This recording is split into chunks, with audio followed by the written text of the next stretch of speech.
Long before modern classrooms, before neat notebooks, before quiet libraries filled with endless shelves of printed books, a medieval student would wake before dawn to a world that felt heavy, cold, and strangely alive. The stone beneath his feet was always cold, even in summer. The walls around him were thick, ancient, and smelled faintly of smoke, wax, damp wool, and human breath. This was not a place designed for comfort. It was a place designed for endurance. In medieval Europe, learning was not gentle. Education was not inviting. It was something to be survived. A student's day often began in darkness. Candles were precious, and the flickering light they produced was never steady. Shadows danced across wooden desks scarred by decades of anxious hands. These desks were not personal property. Nothing truly belonged to the student. Not the room, not the seat, not even the words he learned. Knowledge itself was considered borrowed, temporary, and dangerous if mishandled. Books, the very symbol of learning today, were rarely used by medieval students. Most had never touched one. A single handwritten book could cost more than a house. Some books were chained to shelves, not to keep thieves out, but to remind students that knowledge was not free to wander. If a student wanted to read, he stood. He did not sit comfortably. He leaned forward, strained his eyes, and memorized as much as he could before the candle burned too low. Because memorization was everything. Medieval students trained their minds the way soldiers trained their bodies. They did not rely on written notes. Writing materials were expensive, fragile, and often forbidden. Instead, they built entire libraries inside their heads. Long passages of law, medicine, theology, and philosophy were repeated aloud, whispered at night, sung softly under breath. Rhythm was a tool. Melody was a weapon against forgetting. To modern ears, it would sound like madness. Rows of young men murmuring Latin phrases in the dark, swaying slightly as if under a spell. But this was how learning survived when paper did not.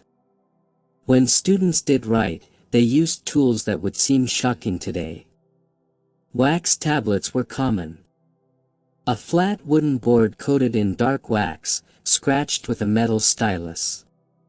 Mistakes were not erased, they were melted away. A candle passed briefly over the surface, and the words vanished like breath in winter air. Nothing permanent. Nothing safe. Ink was not bought. It was made. From crushed oak galls, rusted iron, soot, wine, even insects. Ink smelled sharp and bitter. It stained skin for days. A student's hands often betrayed him, darkened fingertips marking him as someone who touched dangerous things, ideas. Paper itself was feared. Not only because it was costly, but because written words could be used against you. Authorities could seize notes. Teachers could punish interpretations that strayed too far. The church watched carefully. Universities existed under its shadow. Learning was allowed, but only in approved directions. Students learned quickly that silence was protection. The classrooms were not quiet in the way we imagine. They were loud with coughing, shifting bodies, scraping benches, and the constant drone of the master's voice. Lectures were not interactive.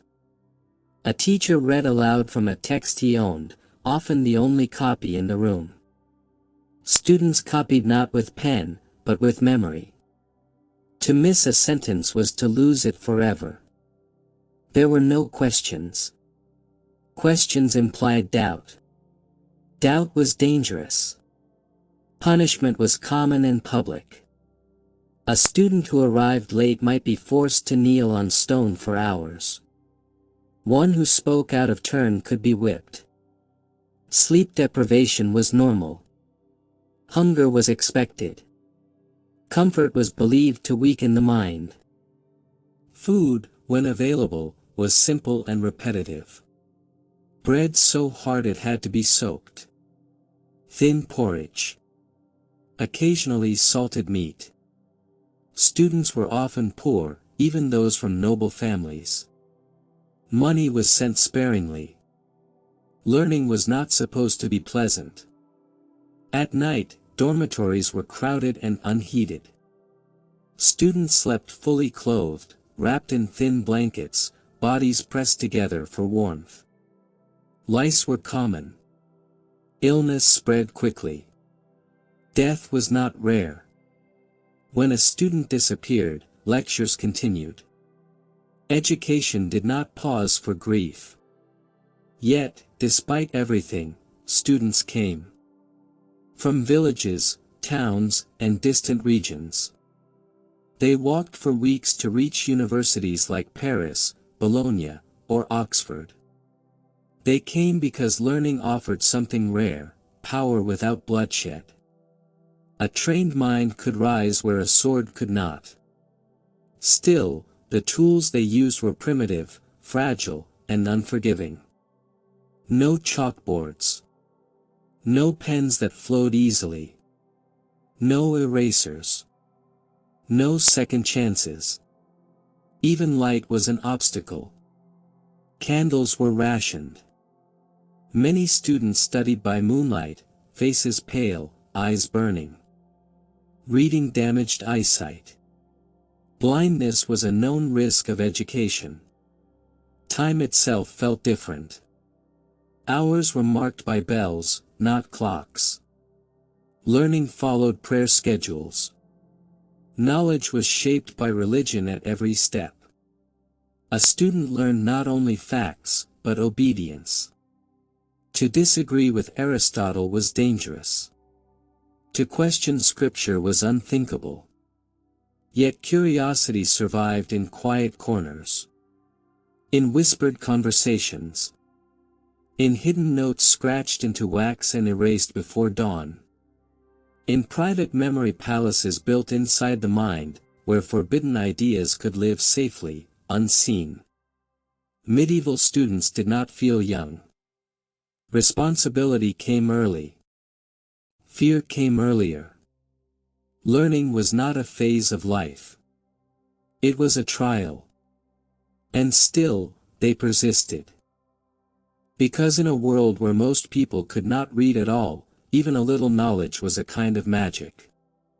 And those who mastered it, despite the cold, the hunger, the pain, and the silence, would one day shape laws, heal bodies, advise kings, and influence a future they could never imagine. This was only the beginning. As the days passed, medieval students began to understand that survival depended not only on endurance, but on adaptation. Learning was not about brilliance. It was about finding quiet ways to continue when the system itself seemed designed to break you. And so, students developed tools that were never mentioned in official lectures, never written into rules, and rarely spoken of aloud. One of the most important tools was not an object at all, but a mental technique. Memory palaces were built in the imagination, long corridors of familiar places filled with vivid images. A doorway might hold a legal principle. A window might represent a medical theory. A staircase might encode a sequence of arguments. The stranger the image, the harder it was to forget.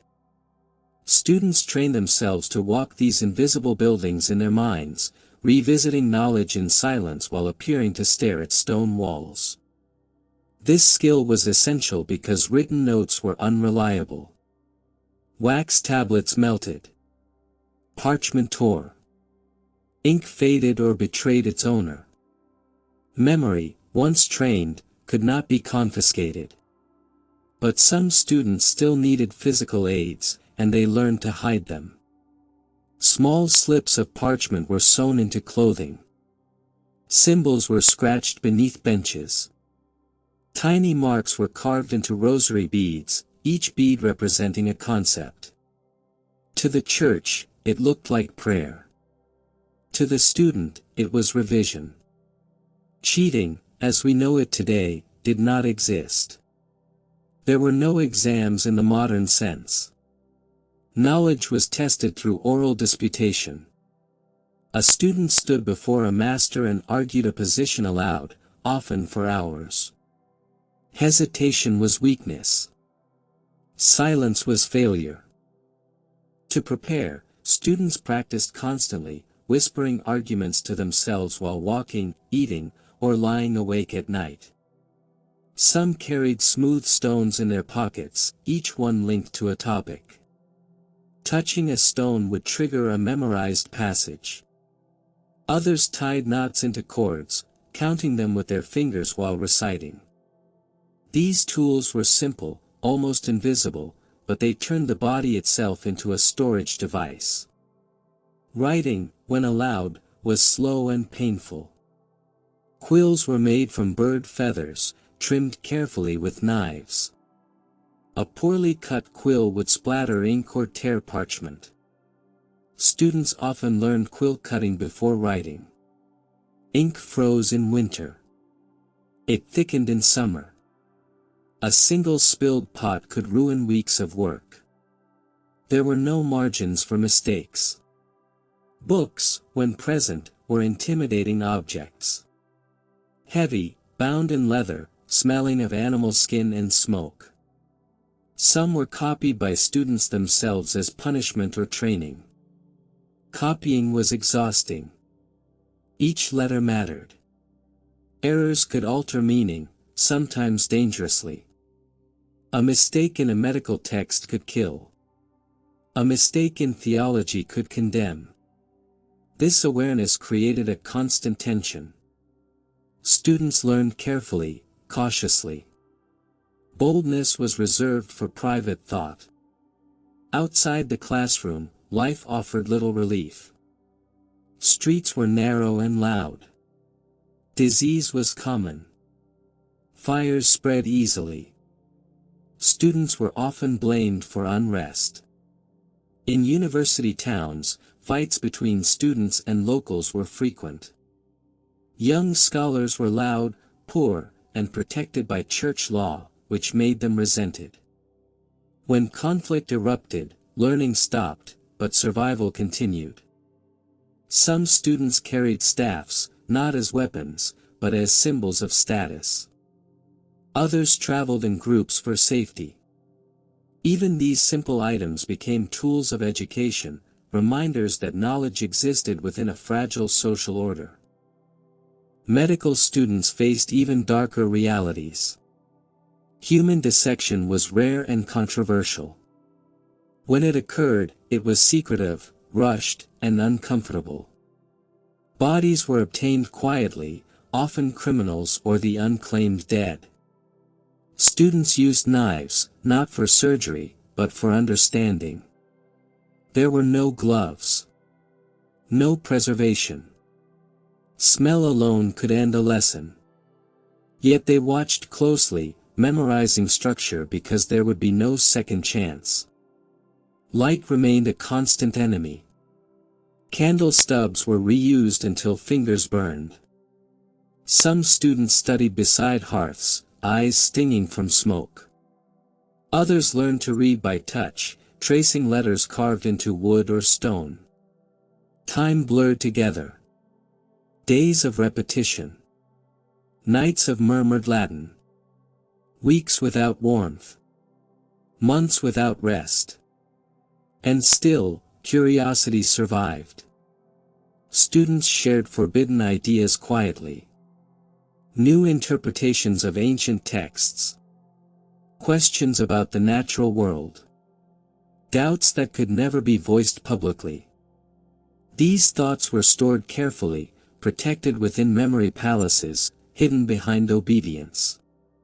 The most valuable tool a medieval student possessed was patience. Learning moved slowly. Advancement took years.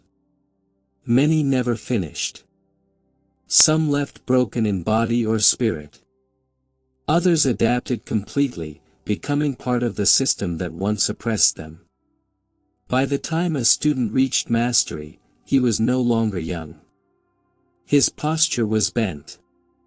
His hands were stained. His memory was extraordinary. He had learned without comfort, without safety, without certainty. And this shaped the kind of knowledge that survived. Dense. Repetitive. Deeply memorized. Knowledge that lived in people, not in paper. Modern education would later replace these tools with books, desks, and light. But something was lost along the way. A discipline of mind. A silence that forced reflection. A relationship with knowledge that felt physical, even dangerous. In the medieval world, learning was not something you consumed. It was something you endured. And the tools used by students were never meant to make life easier. They were meant to make forgetting impossible.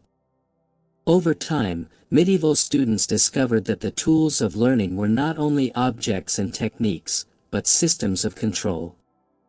Education was tightly bound to authority, and every classroom was also a place of discipline. Rules were not written for students to understand. They were enforced for students to obey. And obedience itself became another tool, shaping how knowledge was absorbed and repeated. Punishment was woven into daily life. A student who misquoted a passage could be publicly shamed. One who challenged a master's interpretation might be silenced for weeks. In some universities, students were forced to wear humiliating garments for mistakes, marked so others would know they had failed. Shame was believed to strengthen memory. Pain, it was thought, carved knowledge deeper into the mind. Silence was often enforced physically. Students learned to speak only when commanded. Gestures replaced words. A raised finger, a lowered head, a fixed gaze. These habits followed them beyond the classroom, shaping how educated men moved through the world. Despite this pressure, resistance emerged quietly at first. Students gathered at night, away from candles and authority, sharing stories of injustice. Some copied forbidden texts by hand, slowly, carefully, hiding pages beneath floorboards or inside walls.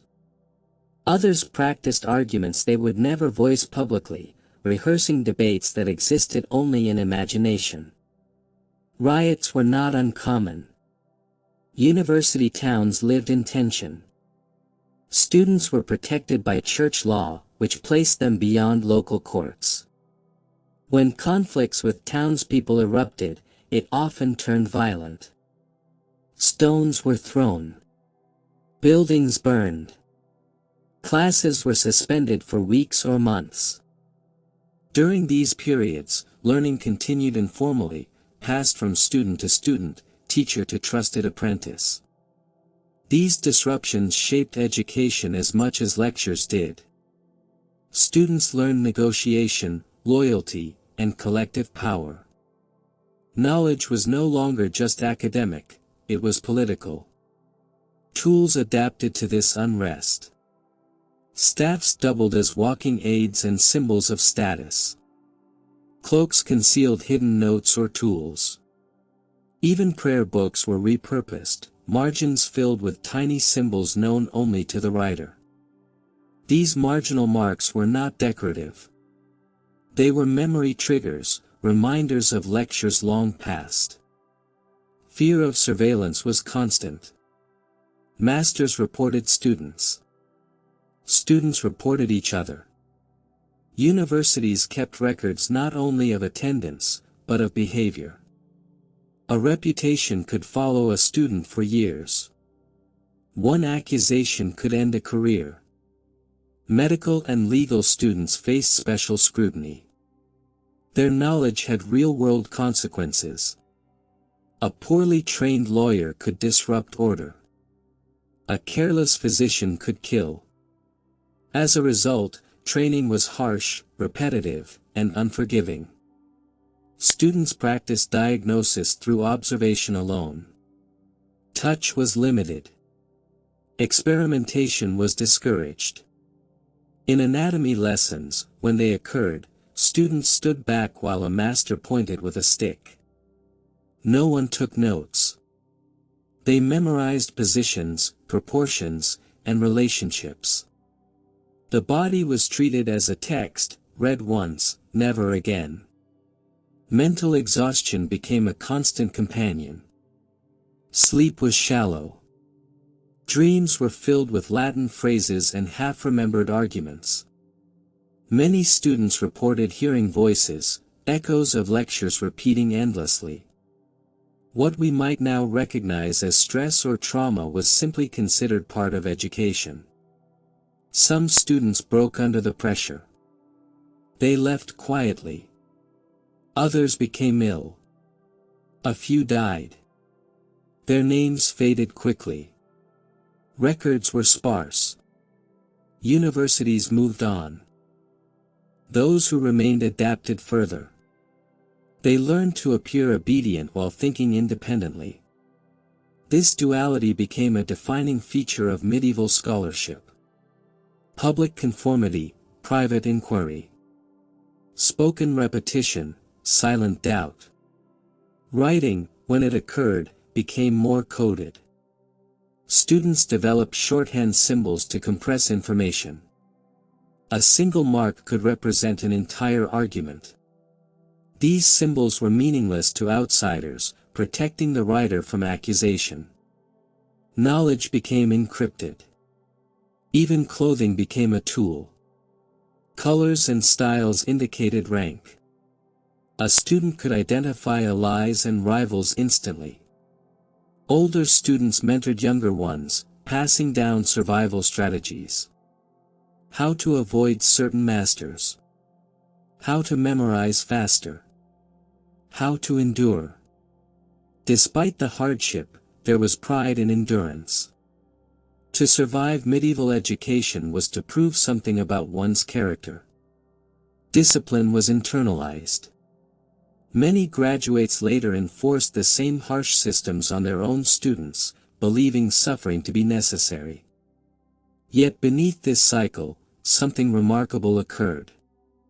Because in a world where ignorance was common and power was inherited, education, however brutal, offered a path shaped not by birth, but by endurance. And for those who survived, the tools of medieval learning had done their work. As years passed within the walls of medieval universities, students learned that survival depended on routine. Not comfort, not hope, but rhythm. Days repeated themselves with such consistency that time seemed to dissolve into a long, continuous present. Bells dictated movement. Prayer marked transitions. Learning filled the spaces in between. Morning began early, often before sunrise. The air was cold, even indoors. Breath fogged in unheated rooms. Students washed quickly, if at all. Water was shared. Privacy was unknown. Cleanliness was secondary to obedience and time. Meals were simple and infrequent. Bread was the foundation of diet, sometimes stale, sometimes moldy. It was dipped into broth to soften it. Cheese, when available, was sharp and aged. Meat was rare, often salted, and difficult to digest. Hunger sharpened attention but weakened bodies. Many students learned while lightheaded, their thoughts drifting as much from exhaustion as from study. Illness was constant. Coughs echoed through dormitories. Fevers spread quickly. Medical understanding was limited, and students often treated themselves using the same texts they studied. Bleeding was common. Herbal remedies were shared. Survival depended more on luck than knowledge. Despite this, students developed quiet coping mechanisms. They learned to nap sitting upright. To sleep lightly, always aware of bells or footsteps. Dreams were short and fragmented. Nightmares were accepted without question. Clothing served multiple purposes. Layers were worn day and night. Cloaks doubled as blankets. Shoes were repaired endlessly. A well-maintained garment suggested discipline. Neglect could draw punishment. Writing materials were guarded carefully. A single quill might be used until it split completely. Ink was rationed. Wax tablets were reheated and reused countless times, the surface becoming uneven and fragile. Each mark carried weight. Social life existed, but quietly. Friendships formed through shared suffering. Trust was slow. Conversations were cautious. Students spoke in half-statements, aware that walls had ears. Laughter was brief and often followed by silence. Faith structured inner life. Prayer was not always devotion. Sometimes it was habit. Sometimes it was protection. Students recited words they did not fully believe, because belief was safer than doubt. Faith offered order in a world that demanded endurance. Some students found relief in routine tasks. Sweeping floors. Copying texts. Repeating prayers. These actions created moments of calm. A sense of control. Others turned inward completely. They built elaborate inner worlds, expanding memory palaces into imagined cities. These mental spaces offered freedom. Within them, ideas could roam without consequence. Thought became a refuge. Food scarcity sharpened these inner lives. Hunger made the mind vivid. Colors, sounds, and memories intensified.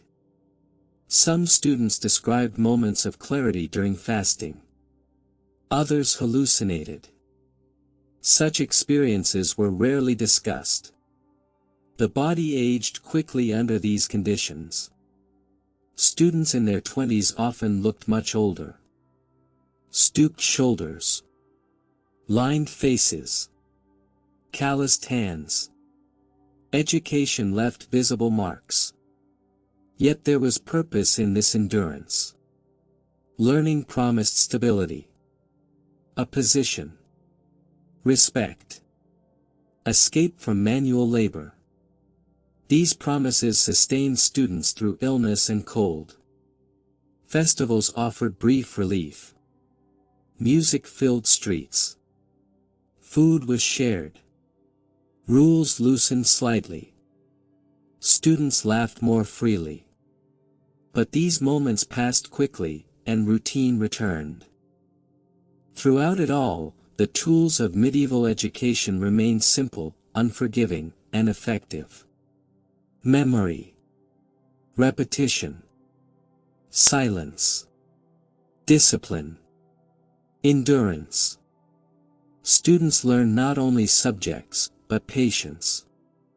Not only facts, but restraint. The system shaped individuals who could withstand pressure and maintain focus for long periods. This quiet resilience would later define institutions far beyond medieval Europe. Courts. Churches. Governments. Universities across continents would inherit these habits. The medieval student lived a life of restraint and repetition. Comfort was rare. Certainty was rarer. But knowledge, once gained, was deeply held. And as the years passed, students slowly transformed. What began as survival became identity. Learning was no longer something they did. It was something they were. Eventually, there came a moment when a medieval student was no longer considered a student. There was no dramatic ceremony as we imagine today. No applause. No celebration. Advancement was quiet, formal, and restrained. A man who had spent years memorizing, obeying, enduring, and surviving was simply acknowledged as someone who could now speak with authority. By this point, learning had reshaped him completely. His posture, his speech, even his silence carried the weight of training. He no longer searched for tools. The tools lived within him. Memory had replaced paper. Discipline had replaced comfort. Patience had replaced urgency. Graduation, when it occurred, was often an oral demonstration. The scholar stood before masters and argued established truths. Innovation was not expected. Accuracy was. Precision mattered more than originality. To repeat correctly was to prove worthiness. Once released into the world, these former students carried medieval education into every institution they touched. Courts relied on their ability to recall law without reference. Churches trusted their disciplined obedience. Physicians depended on memorized texts when books were unavailable. Knowledge traveled in people, not objects.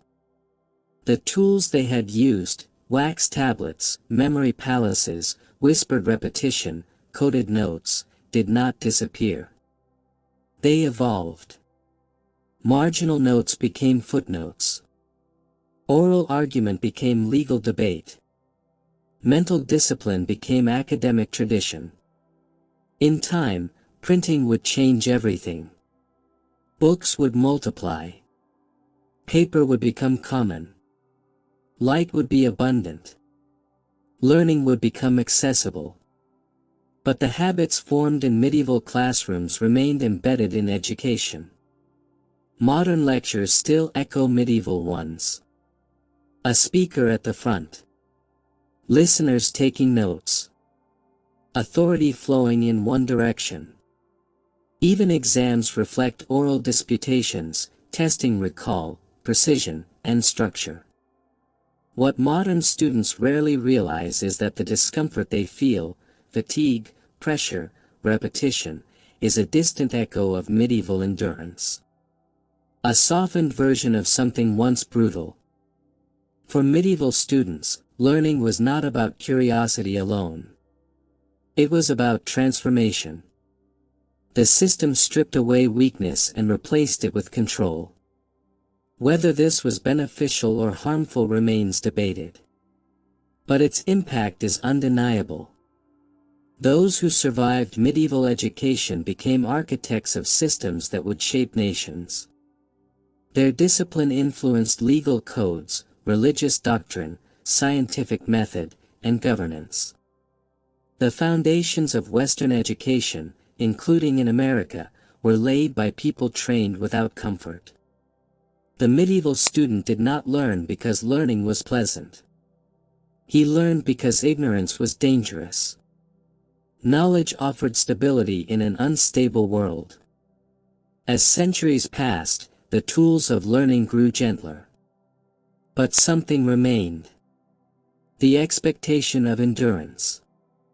The belief that education requires effort. The idea that mastery demands time. When we sit quietly, listening to a lecture, reading a dense text, or memorizing information, we participate in a tradition far older than we realize. A tradition shaped in cold stone rooms by candlelight. The medieval student, bent over a wax tablet, scratching letters that would soon be erased, could not imagine modern classrooms, glowing screens, or endless libraries. But he understood something deeply. Knowledge must be held, not simply accessed.